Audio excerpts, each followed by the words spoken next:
کوئی ایسی آیت نہیں جس کا معنی پوری امت سے مخفی رکھا گیا ہو، چھپا کے رکھا گیا ہو، باوجود اس کے کہ اہل علم ان آیات کا مفہوم جانتے ہیں، مگر اپنے متعین کردہ مفہوم پر اصرار کرنے کی بجائے عجز و انکساری کا مظاہرہ اور حقیقت کا اعتراف کرتے ہوئے کہتے ہیں کہ جو کچھ بھی اللہ تعالیٰ نے نازل فرمایا ہے ہم اس پر ایمان رکھتے ہیں، کیونکہ یہ سب کچھ ہمارے رب کی طرف سے ہی نازل ہوا ہے۔ ایسی منصفانہ بات کہنا اور محکم آیات کو مقدم سمجھنا، فتنہ جوئی اور غلط تعویل سے بچنا ہی صاحب دانش لوگوں کا کردار ہوا کرتا ہے۔ قرآن ہی پہلی عظیم کتاب ہے جس نے دنیا کے اہل علم کو یہ اصول دیا کہ کسی قانون اور دستور میں اختلاف ہو تو اس کے بنیادی اصولوں کو سامنے رکھتے ہوئے اس کی باقی شکوں کی تشریح کرنا چاہیے۔ اب اس کے مسائل ہم دیکھ لیتے ہیں۔ نمبر 1، اللہ تعالیٰ نے ہی قرآن مجید نازل فرمایا ہے۔ نمبر 2، قرآن مجید میں واضح اور متشابہ دونوں طرح کی آیات ہیں۔ نمبر 3، گمراہ لوگ فتنہ پروری کے لیے متشابہات کو مقدم جانتے ہیں۔ نمبر 4، پختہ علم، نیک اور سمجھدار علماء فتنہ پروری اور قرآن مجید کی غلط تعویل سے پناہ مانگتے ہیں۔ اب ہم قرآن سے اس کی تفسیر دیکھتے ہیں۔ تفسیر بالقرآن، نبی صلی اللہ علیہ وآلہ وسلم کی ذات کے متعلق محکم آیات۔ نمبر 1، رسول اللہ بشر ہوتے ہیں، ابراہیم، سورہ ابراہیم آیت 11۔ اور نمبر 2 ہے رسول اللہ صلی اللہ علیہ وآلہ وسلم بشر اور عبد ہیں، سورہ کہف آیت 110۔ نمبر 3، رسول اللہ صلی اللہ علیہ وآلہ وسلم غائب دان نہیں ہیں، سورہ انعام آیت 50۔ نمبر 4، نبی مختار کل نہیں ہوتا، سورہ القصص آیت نمبر 56۔ اور نمبر 5، رسول کریم صلی اللہ علیہ وآلہ وسلم اپنے نفع اور نقصان کے مالک نہیں ہیں، سورہ جن آیت 21۔ یہ ہے جی ہماری یہ والی آیت۔ آگے ہم نیکسٹ آیت کی طرف چلتے ہیں۔ آگے ہم چلیں گے اپنی اگلی آیت کی طرف۔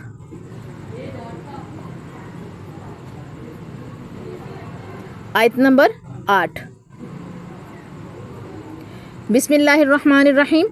ربنا لا تزغ قلوبنا بعد اذ هديتنا وهب لنا من لدنك رحمة انك انت الوهاب۔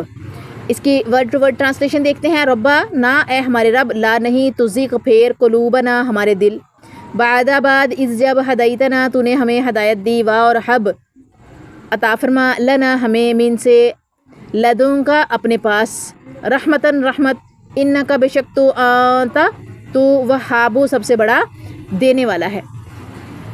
اب یہاں پر دیکھیے گا، اے ہمارے رب، ہمیں ہدایت دینے کے بعد ہمارے دل کو ٹیڑھا نہ کر دینا اور ہمیں اپنی طرف سے رحمت عطا فرما، یقیناً تو ہی سب سے بڑا عطا کرنے والا ہے۔ اب یہ دیکھیں کتنی خوبصورت دعا ہے، یہ دعا ہے ربنا لا تزغ قلوبنا بعد اذ ہدیتنا وہب لنا من لدنک رحمۃ انک انت الوہاب۔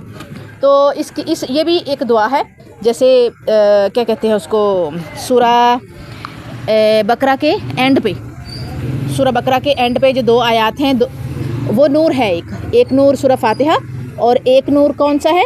ایک نور ہے جو ہے وہ سورہ بقرہ کی آخری 2 آیات۔ اب یہاں پر جو ہے وہ دیکھیں کتنی خوبصورت دعا ہے، اور اس دعا کی جو ہے وہ ٹرانسلیشن آپ کے سامنے رکھی ہے کہ اے ہمارے رب، ہمیں ہدایت دینے کے بعد ہمارے دل کو ٹیڑھا نہ کر دینا اور ہمیں اپنی طرف سے رحمت عطا فرما، یقیناً تو ہی سب سے بڑا عطا کرنے والا ہے۔ تو کنیکشن اس کا دیکھتے ہیں کہ حقیقت جاننے کے باوجود ٹیڑھا پن اور کج روی اختیار کرنا عقل مندی نہیں ہے۔ عقل مندی تو یہ ہے کہ اللہ تعالیٰ سے ہدایت کی طلب اور کج روی سے دوری اختیار کی جائے، یعنی کہ ٹیڑھے پن سے دوری اختیار کی جائے۔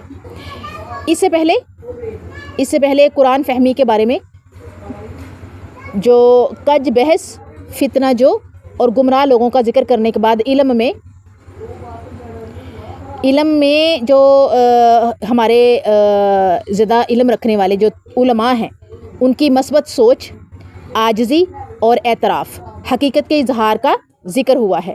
ایسے علماء کی یہ بھی خوبی ہوتی ہے کہ وہ اپنی بصیرت پر ناز، موقف پر فخر اور علم پر اترانے کی بجائے اپنے رب سے آرزویں کرتے ہیں کہ ہمارے رب، ہمیں ہدایت عطا کرنے کے بعد ہمارے دلوں کو کجی اور گمراہی سے بچائے رکھنا، کیونکہ کتنے ہی علم والے ہیں جن کا علم ان کی گمراہی کا سبب اور ان کی تحقیق ان کے لیے حجاب بن گئی ہے اور وہ گمراہی کے سرغنہ ثابت ہوئے۔ اللہ، ہماری تیرے حضور یہ فریاد ہے کہ ہمیں ہمیشہ اپنی رحمت سے نوازتے رہنا، یقیناً تو ہی عطا کرنے والا ہے، اے ہمارے رب یہاں تو لوگ حق پر اکٹھے نہیں ہوئے، لیکن قیامت کے دن لوگوں کو تو اکٹھا کرنے والا ہے جس کے قائم ہونے میں کوئی شک نہیں کیا جا سکتا۔ الہی اس دن بھی ہمیں اپنی رحمتوں سے ہمکنار اور اپنی عطاؤں سے سرفراز فرمانا، بے شک تو کبھی وعدہ خلافی نہیں کرتا۔ یعنی اللہ تعالیٰ نے جو وعدہ کیا ہے، جو وعدے کیے ہیں اپنے بندے کے ساتھ، اللہ تعالیٰ 110% ان کو پورا کرے گا۔ اس میں 0.1% -1% بھی جو ہے وہ چانسز نہیں ہے کہ اللہ تعالیٰ ان وعدوں کو پورا نہیں کرے گا، اور بے شک اللہ تعالیٰ اپنے وعدوں کے خلاف نہیں کرتا۔ یہاں پر ایک حدیث کوٹ کروں گی میں، روایت ہے یہ ترمذی شریف کی کتاب القدر میں سے، باب ما جاء عن القلوب سے حضرت انس رضی اللہ تعالیٰ عنہ بیان کرتے ہیں کہ رسول کریم صلی اللہ علیہ وآلہ وسلم اکثر دعا کرتے، اے دلوں کو پھیرنے والے، میرے دل کو اپنے دین پر قائم رکھنا۔ میں نے کہا اللہ کے رسول، ہم آپ پر اور آپ کی لائی ہوئی شریعت پر ایمان لائے، کیا آپ ہمارے بارے میں خطرہ محسوس کرتے ہیں؟ آپ نے فرمایا ہاں، دل جو ہے اللہ کی 2 انگلیوں کے درمیان ہیں، اللہ انہیں جیسے چاہتا ہے پھیر دیتا ہے۔ اور دیکھیں اس دعا میں کیا کہا ہے، ربنا لا تزغ قلوبنا بعد اذ ہدیتنا، کیا ہمارے رب ہمیں ہدایت دینے کے بعد ہمارے دلوں کو ٹیڑھا نہ کر دینا۔ اور نیچے اینڈ پہ کیا کہا گیا ہے کہ جو دل ہے نا اللہ کی 2 انگلیوں کے درمیان ہیں، اللہ انہیں جیسے چاہے جدھر کو چاہے پھیر دیتا ہے۔ تو پھر اللہ سے دعا کرنی چاہیے نا کہ ربنا لا تزغ قلوبنا بعد اذ ہدیتنا، کہ ہمارے رب ہمیں ہدایت دینے کے بعد ہمارے دلوں کو ٹیڑھا نہ کر دینا۔ وہب لنا من لدنک رحمہ، کہ اور ہمیں اپنی طرف سے رحمت عطا فرما۔ انک انت الوہاب، بے شک یقیناً تو ہی سب سے بڑا عطا کرنے والا ہے۔ اپنی دعاؤں میں شامل رکھیے اس دعا کو، تاکہ اللہ تعالیٰ ہمارے دلوں کو سیدھا رکھے، ٹیڑھا نہ کرے اور اس میں کجی نہ آئے۔ ٹھیک ہے، یہ ہے جی ہماری آیت نمبر 8، جو کہ ہم نے ابھی دیکھی، پڑھی، سمجھی، اس کو انڈرسٹینڈ کرنے کی کوشش کی۔ بسم اللہ الرحمن الرحیم۔ ربنا انکا جامع الناس لیوم لا ریب فیہ ان اللہ لا یخلف المعاد۔ اس کی ورڈ ٹو ورڈ ٹرانسلیشن ہم دیکھیں گے، ربنا، اے ہمارے رب، انکا، بے شک تو، جامع، جمع کرنے والا ہے، الناس، لوگوں کو، لیومن، اس دن، لا نہیں، ریب، شک کوئی، فیہ، اس میں، انا، بے شک، اللہ لا یخلف، نہیں خلاف کرتا، المیعاد، وعدہ، المیعاد، وعدہ، مدت جو مقرر کی اللہ تعالیٰ نے، جو میعاد مقرر کی، جو وعدہ کیا ہے، اس کے بولا گیا ہے۔ اب اس کی ٹرانسلیشن دیکھتے ہیں، اے ہمارے رب، یقیناً تو لوگوں کو ایک دن جمع کرنے والا ہے جس کے آنے میں کوئی شک نہیں ہے، یقیناً اللہ تعالیٰ وعدہ خلافی نہیں کرتا۔ اب یہاں پر سب سے پہلے تو اللہ، اے ہمارے رب، اللہ کو پکارا گیا ہے، اے ہمارے رب، بے شک، یعنی یقیناً، یعنی کوئی شک نہیں ہے اس چیز میں، اس بات میں، تیرے کہے ہوئے میں، نبی صلی اللہ علیہ وآلہ وسلم کے فرمان میں، کہ تو لوگوں کو ایک دن جمع کرنے والا ہے، اور وہ دن کون سا ہوگا؟ روز محشر ہوگا۔ اور پہلے بھی آپ لوگوں کو سمجھایا اور بتایا تھا کہ اس کی جو مقدار ہے اس دن کی 50,000 سال کے برابر ہوگی۔ ٹھیک ہے، 50,000 سال کے برابر ہوگی، اور اس کے آنے میں شک کوئی نہیں ہے، وہ ایک دن آ کر ہی رہے گا۔ اور دعا کیا کریں کہ جو لوگ اس دنیا میں اس وقت ہوں گے، قیامت کی صبح تک اللہ پاک ان کو ہدایت پر قائم رکھے۔ تو اس دن کے آنے میں کوئی شک نہیں ہے، اور یقیناً اللہ تعالیٰ وعدہ خلافی نہیں کرتا۔ یعنی اللہ نے کہا ہے نا کہ جی قیامت آنی ہے تو آ کر ہی رہے گی، موت آنی ہے تو آ کر ہی رہے گی۔ ٹھیک ہے، مقدر لکھا جا چکا ہے تو وہ لکھا جا چکا ہے، مقدر میں جو تبدیلی ہے وہ اللہ تعالیٰ کے سوا کوئی نہیں کر سکتا، اور اس کے لیے بہترین ہتھیار دعا ہے، وہ بھی برحق ہے، صحیح ہے، اللہ تعالیٰ نے صحیح کہا ہے، وہ تو ہے ہی، لیکن اگر اس مقدر کو بدلنے میں دعا ہتھیار ہے تو وہ دعا مانگنا بھی اللہ نے ہماری قسمت میں لکھا ہوا ہے، وہ بھی بالکل ٹھیک ہے۔ سو خیال رکھیے، اللہ سے مانگتے رہیے ہدایت، پناہ مانگیے کجی سے، ٹیڑھ پن سے۔ ٹھیک ہے، تو یہ ہے جی ہماری آیت نمبر 9۔ آگے چلتے ہیں ہم آیت نمبر 10 کی طرف۔ بسم اللہ الرحمن الرحیم۔ ان الذین کفروا لا تغنی عنہم اموالہم ولا اولادہم من اللہ شیئا واولئک ہم وقود النار۔ اس کی ورڈ ٹو ورڈ ٹرانسلیشن ہم دیکھتے ہیں، ان بے شک الذین، وہ لوگ جو کفروا، انہوں نے کفر کیا، لا تغنی، یا ہرگز نہ کام آئیں گے، عنہم، ان کے، اموالکم، ان کے مال، یہ مالوں کی مال کی جمع ہے، اموالو مال، ہم ان کے، یعنی کہ ان کے مال، ان کا مال نہیں کہا گیا، ان کے مال، والا نہیں، اولادہم اولاد ان کی، یعنی کہ جن لوگوں کو مخاطب کیا گیا ہے، اور وہ آپ لوگ طویل خاص کی طرف نہ جایا کریں، طویل عام کی طرف آیا کریں، اور آپ کو میں نے پہلے بھی کہا کہ آپ لوگ اس وقت کو فیل کیا کریں جس میں آپ لوگ کھڑے ہیں، جس میں آپ بیٹھے ہیں، جس میں آپ موجود ہیں، جو آپ گزار رہے ہیں، وہ لمحے جو آپ گزار رہے ہیں۔ تو یہاں پر جو ہے وہ ہماری اولادوں کا تذکرہ کیا گیا ہے، سمجھ لیجئے، کیونکہ یہ قرآن ہر وقت کے لیے، اور قرآن ہر زمانے کے لیے، اور قرآن ہر دن کے لیے، اور ہر زمانے کے انسانوں کے لیے مشعل راہ ہے۔ اولادہم ان کی اولاد، یعنی کہ ہماری اولادوں کے لیے یہ کہا گیا ہے، مین سے اللہ، اللہ شیئن کچھ، وا اور اولئک وہی ہم وہ، وقود ایندھن، الناری آگ یعنی دوزخ کا۔ اب اس کی ٹرانسلیشن ہم دیکھتے ہیں، بے شک جو لوگ کافر ہوئے ان کو ان کے مال اور ان کی اولاد اللہ تعالیٰ سے چھڑانے میں کچھ کام نہ آئیں گے، یہ لوگ تو جہنم کا ایندھن ہے۔ اب اس کا ہم کنیکشن دیکھتے ہیں کہ جس مال اور افرادی قوت کی بنیاد پر، یعنی کہ لوگوں کی جو زور بازو ہے، فرد کی قوت جو ہے، اس کی بنیاد پر اہل مکہ حقائق کا انکار کرتے ہیں، یعنی جو حقیقتیں ہیں ان کا انکار کرتے ہیں۔ آل فرعون بھی اسی بنا پر گمراہ ہوئے اور تباہی کے گھاٹ اترے تھے۔ اہل مکہ بھی عنقریب دنیا میں بدر کے معرکہ میں اور آخرت میں جہنم میں داخل ہونے کی بنا پر کافر ذلیل ہوں گے۔ اب سب سے پہلے ہم موجودہ وقت دیکھ لیں، اس کے بعد آیت کی تفسیر دیکھتے ہیں۔ میں نے کنیکشن آپ کا بتا دیا۔ اب دیکھیں نا، جس مال اور افرادی قوت کی بنیاد پر اہل مکہ حقائق کا انکار کرتے ہیں، اور آل فرعون بھی اسی بنا پر گمراہ ہیں۔ اہل مکہ نے تو کیا انکار، مشرکین نے تو کیا انکار، آل فرعون نے تو کیا انکار، یہودیوں نے بھی کیا انکار۔ یہ جو موجودہ وقت ہے، اس میں یہ جو بیٹھا ہوا ہے اسرائیل کا جو سربراہ ہے نیتن یاہو، کیا اس نے انکار نہیں کیا؟ کیا اس کے جو مربی اور ربی ہیں انہوں نے انکار نہیں کیا؟ ان کی کتاب میں موجود ہے نبی صلی اللہ علیہ وآلہ وسلم کا تذکرہ، ذکر، نشانیاں اور آخری نبی ہونے کی جو ہے وہ گواہی۔ اس کے باوجود وہ اپنے لوگوں کو نہیں بتاتے، اور انہوں نے پہلے بھی نہیں بتایا، پہلے لوگوں نے بھی نہیں بتایا، اور اب بھی لوگوں کو نہیں بتا رہے کہ مسجد اقصیٰ سے جو ہے وہ معراج کی طرف ہمارے نبی براق پہ گئے تھے اللہ تعالیٰ کے حکم سے، اور جبرائیل امین ان کو لے جانے والے تھے۔ معراج شریف ہوئی اور وہیں سے ہی وہ اوپر آسمانوں کی طرف گئے ہیں۔ اس کے علاوہ وہ لوگوں کو نہیں بتاتے کہ آخری نبی جو ہیں وہ بنی اسماعیل سے ہوئے ہیں، اور پہلے لوگوں نے بھی نہیں بتایا، اور جو نبی صلی اللہ علیہ وآلہ وسلم کے آنے سے پہلے جو موجود تھے یہودی، انہوں نے اپنے لوگوں کو نہیں بتایا، اپنے عوام کو نہیں بتایا، اس وقت کی جو لوگ تھے ان کو نہیں بتایا کہ ایک نبی آنے والا ہے جو کہ نبی آخر الزماں ہوگا، ختم الانبیاء ختم المرسلین ہوگا، اور اس پر ایمان لانا جو ہے وہ ضروری ہے۔ اللہ کا حکم ہے، جس اللہ نے تورات، زبور اور انجیل کو نازل کیا، اسی اللہ نے اس قرآن کو اس کتاب کو نازل کرنا ہے جو کہ آخری کتاب ہوگی، اور اس نبی کو مبعوث کرنا ہے جو کہ آخری نبی ہوں گے، جو نبیوں کے سردار ہوں گے، ختم الانبیاء ختم المرسلین ہوں گے۔ اور آج کے دور میں بھی کوئی جو ہے وہ مربی ربی کچھ بھی نہیں۔ بہت سارے ایسے سمجھدار لوگ ہیں یہودیوں میں بھی جن کو پتہ ہے کہ نبی آخر الزماں ہی حقیقتاً جو ہے وہ آخری نبی ہیں، اور ان کی کتاب ہی آخری کتاب ہے، لیکن اس کے باوجود نہ وہ خود ایمان لاتے ہیں، نہ وہ لوگوں کو بتاتے ہیں۔ تو کیا یہ قیامت کے روز جو ہے مستحق جہنم نہیں ہوں گے؟ جہنم کی آگ کا ایندھن نہیں بنیں گے؟ کیا یہ جہنم میں پھینکے نہیں جائیں گے، اور اس کی گہری کھائیوں اور وادیوں میں نہیں پھینکے جائیں گے؟ کہ انہوں نے کس قدر جو ہے وہ ظلم کیا ہے اپنی جانوں پر اور موجودہ وقت کے لوگوں پر، ان یہودیوں نے جو کہ پہلے بھی موجود تھے اپنے وقت میں، اور آج جو یہودی موجود ہیں۔ تباہی کے گھاٹ اتریں گے وہ سارے۔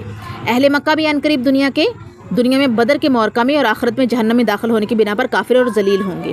اب دیکھیے گا، یہ اس وقت کی بات ہے جب ابھی بدر کا معرکہ ہوا نہیں تھا، جنگ بدر ہوئی نہیں تھی، غزوہ بدر ہوا نہیں تھا، لیکن اس کے باوجود سورہ آل عمران میں اس کا تذکرہ آ گیا، ساتھ ہی بتا دیا گیا ہے کہ بدر کے معرکہ میں آخرت میں جہنم میں داخل ہونے کی بنا پر کافر ذلیل ہوں گے، یعنی کہ وہ لوگ جو مسلمانوں کے خلاف لڑیں گے وہ ذلیل ہوں گے، اور وہ تو کافر تو ہوں گے، انکار کرنے والے تو وہ ہوں گے ہی۔ اب اس آیت کی تفسیر ہم دیکھ لیتے ہیں۔ سورہ آل عمران کا آغاز بڑے جاہ و جلال سے ہوا، جس میں واشگاف یعنی کھلے اعلانیہ انداز میں لہجے میں واضح کیا گیا ہے کہ ہمیشہ قائم و دائم رہنے والی ذات اللہ تعالیٰ کی ذات ہے، اس سے کوئی چیز بھی پوشیدہ نہیں ہے۔ اس نے لوگوں کی رہنمائی کے لیے اپنی آخری کتاب نازل فرمائی، منکروں کے لیے اس کا عذاب بڑا سخت ہے، اور اللہ تعالیٰ ان سے زبردست انتقام لینے والا ہے۔ وہ سب کو اپنے حضور اکٹھا کرے گا، اور یہ وعدہ اٹل ہے اور ہو کر رہے گا۔ اے کفر کرنے والوں، جب تمہیں جہنم کی آگ میں جھونکا جائے گا تو یہ مال و منال ٹھیک ہے، اولاد و احفاد اور دنیا کی جاہ و حشمت اور آپ منصب، عہدے اور پیسہ تمہارے کچھ کام نہیں آئے گا. تمہارا انجام بھی دنیا اور آخرت میں آل فرعون کی طرح ہونے والا ہے. جس نے اللہ تعالیٰ کے احکام کی تکذیب کی اس کو اس کے جرائم کی وجہ سے شدید عذاب میں مبتلا کیا گیا. فرعون کا غرور، اقتدار، اختیار اور مال و اسباب فرعون کو اللہ تعالیٰ کی گرفت سے نہ بچا سکا. اے رسول معظم صلی اللہ علیہ وآلہ وسلم، دو ٹوک اور بلا جھجک اعلان فرمائیں کہ عنقریب اللہ تعالیٰ کے منکروں کو دنیا میں سرنگوں اور آخرت میں جہنم میں اکٹھا کیا جائے گا، جو رہنے کے اعتبار سے بدترین جگہ ہے. مفسرین کیا لکھتے ہیں اس پر؟ مفسرین نے لکھا ہے کہ غزوہ بدر کے بعد رسول اللہ صلی اللہ علیہ وآلہ وسلم نے اہل یہود کو مخاطب کرتے ہوئے سمجھایا کہ تمہیں اسلام کی مخالفت اور کفر کی حمایت چھوڑ کر ہمارے ساتھ شامل ہو جانا چاہیے. انہوں نے بڑی رعونت کے ساتھ، بڑے غرور کے ساتھ، بڑے جسے کہتے نہیں کہ تکبر کے ساتھ کہا کہ بدر میں تمہارا مقابلہ اپنے ہم وطنوں اور نا تجربہ کار لوگوں سے ہوا ہے. جب ہمارے ساتھ تمہاری پنجہ آزمائی ہوگی تو تمہارا جہاد کا شوق پورا کر دیا جائے گا. چاہیے تو یہ تھا کہ یہود و نصارہ اور اہل کفر غزوہ بدر سے عبرت حاصل کرتے، کیونکہ دنیا کی تاریخ میں یہ ایسا معرکہ تھا کہ ایک طرف اللہ تعالیٰ کے راستے میں کٹ مرنے کا جذبہ اور دوسری طرف خدا کے فرمان تھے، جن کے درمیان طاقت کے عدم توازن کا یہ عالم تھا کہ مسلمانوں کی اکثریت بے خانمہ، افرادی قوت کے اعتبار سے تھوڑے اور اسباب کے حوالے سے نہایت ہی کمزور، اپنے سے کئی گنا طاقتور دشمن کے خلاف برسرے پیکار ہوئے، کھڑے ہو گئے اور صفیں باندھ لی. اللہ تعالیٰ نے اپنے کرم سے کفار کی نظروں میں مسلمانوں کو دو گنا کر کے دکھایا اور ملائکہ کے ساتھ اپنے بندوں کی نصرت اور حمایت فرمائی. اللہ تعالیٰ جب چاہے، جتنی چاہے، جس کی چاہے مدد کرتا ہے. اس معرکہ حق و باطل کو یوم الفرقان کے لقب سے ملقب فرمایا، یعنی کہ یوم الفرقان کا لقب دیا گیا ہے، اور دنیا والوں کے لیے اس طرح عبرت قرار دیا جس طرح فرعون اور اس سے پہلے لوگ عبرت کا سامان بنائے گئے. اے فرقان اس لیے بھی کہا، اسے فرقان اس لیے بھی کہا گیا کہ جنگ بدر کے بعد جب رسول اللہ صلی اللہ علیہ وآلہ وسلم مدینہ پہنچ گئے تو آپ صلی اللہ علیہ وآلہ وسلم نے صحابہ کرام رضی اللہ تعالیٰ عنہ سے قیدیوں کے بارے میں مشورہ کیا. حضرت ابوبکر صدیق رضی اللہ تعالیٰ عنہ نے کہا، یا رسول اللہ، یہ لوگ چچیرے بھائی اور برادری قبیلے کے لوگ ہیں. میری رائے یہ ہے کہ آپ ان سے فدیہ لیں. اس طرح جو کچھ ہم لیں گے وہ کفار کے خلاف ہماری قوت کا ذریعہ ہوگا، اور یہ بھی متوقع ہے کہ اللہ انہیں ہدایت دے دے اور وہ ہمارے دستے بازو بن جائیں. رسول اللہ صلی اللہ علیہ وآلہ وسلم نے فرمایا، ابن خطاب تمہاری کیا رائے ہے؟ انہوں نے کہا، واللہ میری وہ رائے نہیں جو ابوبکر کی ہے. میری رائے یہ ہے کہ آپ فلاں کو، جو حضرت عمر رضی اللہ تعالیٰ عنہ کا قریبی تھا، میرے حوالے کر دے، میں اس کی گردن ماروں. عقیل بن ابی طالب کو علی رضی اللہ تعالیٰ عنہ کے حوالے کرے، وہ اس کی گردن ماریں، اور فلاں کو جو حمزہ رضی اللہ تعالیٰ عنہ کا بھائی ہے، حمزہ رضی اللہ تعالیٰ عنہ کے حوالے کرے، وہ اس کی گردن مار دے، تاکہ اللہ کو معلوم ہو جائے کہ ہمارے دلوں میں مشرکین کے لیے ذرہ برابر بھی نرم گوشہ نہیں ہے، اور یہ لوگ مشرکین کے آئمہ اور اکابر ہے. حضرت عمر رضی اللہ تعالیٰ عنہ کا بیان ہے کہ رسول اللہ صلی اللہ علیہ وآلہ وسلم نے ابوبکر صدیق رضی اللہ عنہ کی بات پسند فرمائی اور میری بات پسند نہ کی گئی، چنانچہ قیدیوں سے فدیہ لینا طے کر لیا. اس کے بعد جب اگلا دن آیا تو میں صبح رسول اللہ صلی اللہ علیہ وسلم اور ابوبکر صدیق رضی اللہ عنہ کی خدمت میں حاضر ہوا. وہ دونوں رو رہے تھے. میں نے کہا، اے اللہ کے رسول، بتائیں آپ اور آپ کا ساتھی کیوں رو رہے ہیں؟ اگر مجھے رونے کی وجہ ہوئی تو روؤں گا، اور اگر نہ معلوم ہو سکی تو آپ حضرات کے رونے کی وجہ سے روؤں گا. رسول اللہ صلی اللہ علیہ وسلم نے فرمایا، فدیہ قبول کرنے کی وجہ سے تمہارے اصحاب پر جو چیز پیش کی گئی ہے اسی وجہ سے رو رہا ہوں. آپ نے ایک قریبی درخت کی طرف اشارہ کرتے ہوئے فرمایا، مجھ پر اللہ کا عذاب اس درخت سے بھی زیادہ قریب کر دیا گیا ہے. یہ الرحیق المختوم کتاب ہے، اتھینٹک بک ہے، بڑی خوبصورت بک ہے اور بڑی مانی ہوئی بک ہے. اس میں بدر کے قیدیوں کا جو قضیہ، یہ چیپٹر ہے اس میں. اب اس کے مسائل دیکھ لیتے ہیں. نمبر 1، اللہ تعالیٰ کے ہاں کفار کو ان کے مال اور اولاد کچھ فائدہ نہیں پہنچائیں گے. نمبر 2، کفار جہنم کا ایندھن بنیں گے. نمبر 3، اللہ تعالیٰ نے آل فرعون اور ان سے پہلے مجرموں کی سخت گرفت کی ہے. نمبر 4، اللہ تعالیٰ سخت عذاب دینے والا ہے. نمبر 5، عنقریب کفار مغلوب اور جہنم میں اکٹھے کیے جائیں گے. نمبر 6، جہنم بہت برا ٹھکانہ ہے. نمبر 7، معرکہ بدر بصیرت والوں کے لیے قدرت کا بہت بڑا نشان ہے. نمبر 8، اللہ تعالیٰ جس طرح چاہے، جس کی چاہے اور جب چاہے مدد فرماتا ہے. اب ہم تفسیر بالقرآن دیکھیں گے. قوموں کی تباہی کے اسباب قرآنی آیات کے حوالہ جات کے ساتھ۔ نمبر 1 قوم نوح کی ہلاکت کا سبب بتوں کی پرستش تھی، سورہ نوح آیت 23۔ نمبر 2 قوم لوط کی تباہی کا سبب اغلام بازی کرنا تھی، الاعراف آیت 81۔ شعیب علیہ السلام کی قوم کی تباہی کا سبب ماپ تول میں کمی تھی، سورہ ہود آیت نمبر 84 85۔ اور قوم عاد کی تباہی کا سبب رسولوں کی نافرمانی تھی، سورہ ہود آیت نمبر 59۔ اور نمبر 5 ہے صالح علیہ السلام نے اپنی قوم سے کہا، اے قوم یہ اونٹنی تمہارے لیے ایک نشانی ہے، اس کو چھوڑ دو تاکہ اللہ کی زمین میں چرے اور اس کو کسی طرح تکلیف نہ دینا ورنہ تمہیں جلد عذاب آ پکڑے گا، مگر انہوں نے اس کی کونچیں کاٹ دی۔ جو صالح علیہ السلام نے کہا 3 دن فائدہ اٹھا لو، یہ وعدہ ہے جو جھوٹا نہ ہوگا، سورہ ہود آیت 64 اور 65، جس کی ٹرانسلیشن میں آپ کے سامنے رکھ چکی ہوں۔ اور نمبر 6 ہے فرعونیوں نے اپنے پروردگار کے پیغمبر کی نافرمانی کی تو اللہ تعالیٰ نے ان کو سخت پکڑا، سورہ حاقات آیت نمبر 10۔ یہ ہے جی ہماری آج کی آیت نمبر 10 جو کہ یہاں پر کمپلیٹ ہوتی ہے۔ اس کے جو قرآن سے تفسیر جو ہے وہ آپ کے سامنے رکھی ہے قرآنی آیات کے حوالہ جات کے ساتھ۔ جزاکم اللہ خیرہ۔